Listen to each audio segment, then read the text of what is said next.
আমার দল আমার নেতা তারেক রহমান আমাকে যেখানে যোগ্য মনে করবে সেখানে আপনাদের সেবার জন্য আমি দায়িত্ব পালন করবো ইনশাল্লাহ। এটাই আমার শেষ নির্বাচন, আপনারা কি আমাদের সাথে থাকবেন? কিছুদিন আগে আমাদের বিএনপির মহাসচিব আমাদের মির্জা ফখরুল ইসলাম আলমগীর আমাদের নেতা তারেক রহমানের নির্দেশে 237টি আসনে মনোনয়ন ঘোষণা করেছেন বিএনপি। নড়াইল 2 আসনে এখনো কাউকে মনোনয়ন দেওয়া হয় নাই।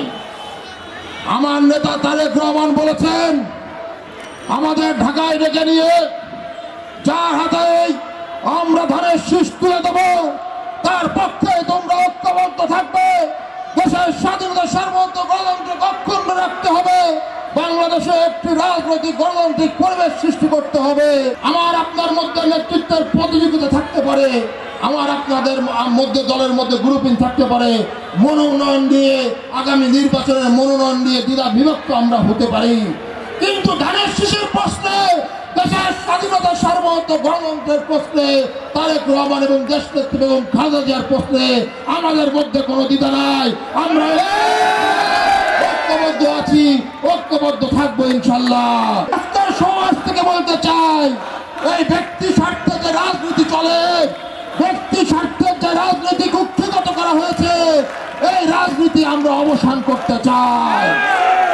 নড়াইলে তারেক রহমানের নেতৃত্বে নতুন একটি রাজনৈতিক ধারা আমরা সৃষ্টি করতে চাই।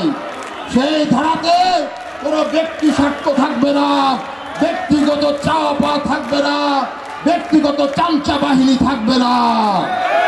সেই নতুন ধারাতে আমরা যারা নেতৃত্বে আসবো, আমার দল যদি, আমার নেতা তারেক রহমান যদি আগামী নির্বাচনে নড়াইল 2 আসন থেকে আমাকে মনোনয়ন দেয়, আমি আপনাদের সামনে কথা দিচ্ছি, আপনারা যদি আমাকে ধানের শীষ প্রতীকে বিজয় করেন, আমার জীবনের শেষ রক্ত বিন্দু দিয়ে হলো আপনাদের পাশে থাকবো, আপনাদের সেবক হিসেবে আপনাদের পাশে থাকবো ইনশাআল্লাহ।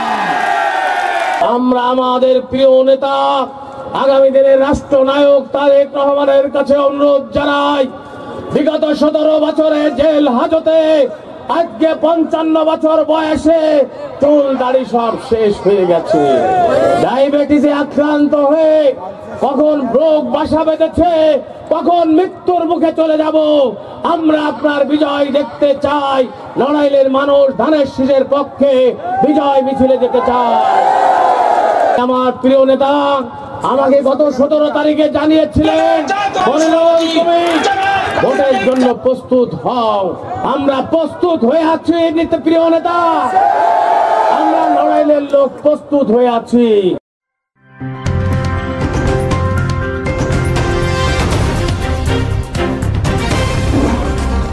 Voice of Tiger.